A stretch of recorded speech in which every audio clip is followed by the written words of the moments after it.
Hello, and thank you for your interest in our best-in-class, complete barcode and inventory system. Delivered as a cloud-based or on-premise inventory solution, it's trusted by thousands of mid-size and enterprise-level organizations worldwide. Trust earned in large part due to the system's continuous development and evolution to meet customers' diverse demands. Today we discuss our newest addition, the Inventory Forecast feature.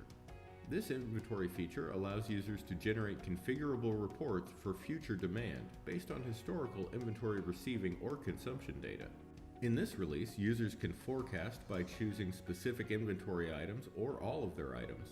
Users can also forecast based on historical inventory receiving data or issuing data. Choosing the Receive option offers the ability to pick specific vendors or a multitude of vendors.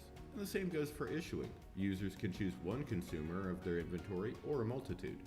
Since this feature is designed to ensure that our customers are never caught with an over or understock situation, it gives users the options to account for an overage or shrinkage percentage.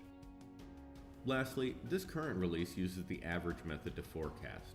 We will periodically release additional methods based on your consumer's needs and priorities. Contact us to schedule a more in-depth one-on-one demonstration to see how ASAP systems can fit your organizational needs and to guide you on what to look for in an inventory system.